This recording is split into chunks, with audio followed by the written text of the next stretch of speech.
भगवान विष्णु जी की पौराणिक कथा जो आज हम आपको सुनाने जा रहे हैं। गरुड़ और विष्णु जी की पौराणिक कथाओं के अनुसार ऋषि कश्यप की कई पत्नियां थी, जिनमें से 2 वनिता और कद्रु थी। ये दोनों ही बहनें थी जो एक दूसरे से ईर्ष्या रखती थी। दोनों के पुत्र नहीं थे, तो पति कश्यप ने दोनों को पुत्र के लिए एक वरदान दे दिया।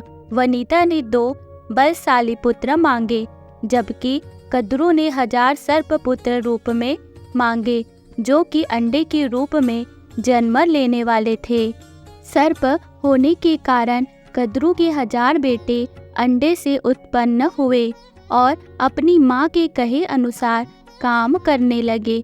दोनों बहनों में शर्त लग गई थी कि जिसके पुत्र बलशाली होंगे, हारने वाले को उसकी दासता स्वीकार करनी होगी। इधर सर्प ने जो जन्म ले लिया था, लेकिन वनिता के अंडों से अभी कोई पुत्र नहीं निकला था।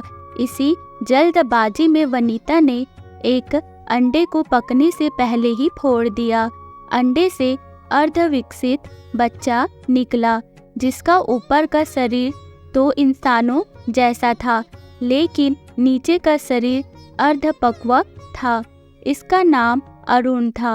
अरुण ने अपनी माँ से कहा कि पिता के कहने के बाद भी आपने धैर्य खो दिया और मेरे शरीर का विस्तार नहीं होने दिया, इसीलिए मैं आपको श्राप देता हूँ कि आपको अपना जीवन एक सेवक के तौर पर बिताना होगा।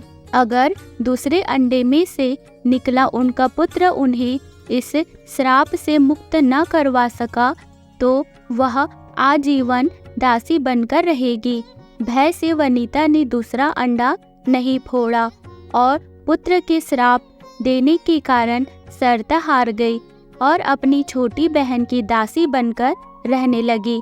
बहुत लंबे काल के बाद दूसरा अंडा फूटा और उसमें से विशालकाय गरुड़ निकला, जिसका मुख पक्षी की तरह और बाकी शरीर इंसानों की तरह था। हालांकि उनकी पसलियों से जुड़े उनके विशालकाय पंख भी थे। जब गरुड़ को यह पता चला कि उनकी माता तो उनकी ही बहन की दासी है और क्यों है यह भी पता चला, तो उन्होंने अपनी मौसी और सर्पों से इस दासत्व से मुक्ति के लिए उन्होंने शर्त पूछी। सर्पों ने वनिता की दासता की मुक्ति के लिए अमृत मंथन से निकला अमृत मांगा। अमृत लेने के लिए गरुड़ स्वर्ग लोक की तरफ तुरंत निकल पड़े। देवताओं ने अमृत की सुरक्षा के लिए 3 चरणों की सुरक्षा कर रखी थी। पहले चरण में आग की बड़े पर्दे बिछा रखे थे, दूसरे में घातक हथियारों की आपस में घर्षण करती दीवार थी और अंत में 2 विषैले सर्पों का पहरा।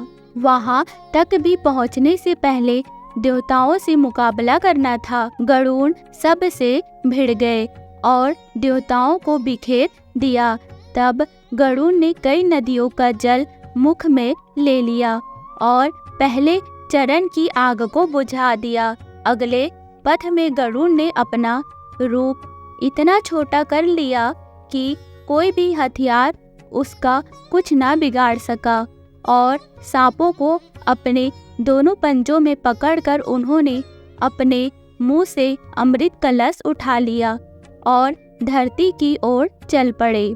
लेकिन तभी रास्ते में भगवान विष्णु प्रकट हुए और गरुड़ के मुंह में अमृत कलश होने के बाद भी उसके प्रति मन में लालच न होने से खुश होकर गरुड़ को वरदान दिया कि वो आजीवन अमर हो जाएंगे। तब गरुड़ ने भी भगवान को एक वरदान मांगने के लिए बोला, तो भगवान ने उन्हें अपनी सवारी बनने का वरदान मांगा। इंद्र ने भी गरुड़ को वरदान दिया कि वो सांपों को भोजन रूप में खा सकेगा। इस पर गरुड़ ने भी अमृत सकुशल वापसी का वादा किया। अंत में गरुड़ ने सर्पों को अमृत सौंप दिया और भूमि पर रख कर कहा कि यह रहा अमृत कलश। मैंने यहाँ इसे लाने का अपना वादा पूरा किया और यह आपके सुपुर्द हुआ, लेकिन इसे पीने के लिए आप सभी स्नान करें तो अच्छा होगा।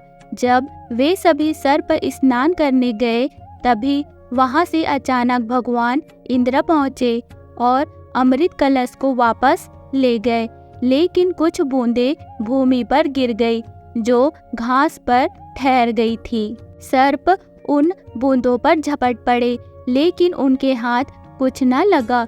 इस तरह गरुड़ की शर्त भी पूरी हो गई और सर्पों को अमृत भी नहीं मिला। तो दोस्तों, ये कहानी आपको कैसी लगी हमें कमेंट करके ज़रूर बताइएगा। वीडियो को लाइक, चैनल को सब्सक्राइब जरूर कीजिएगा। मिलते हैं नेक्स्ट वीडियो में। Okay, bye bye, take care, thank you.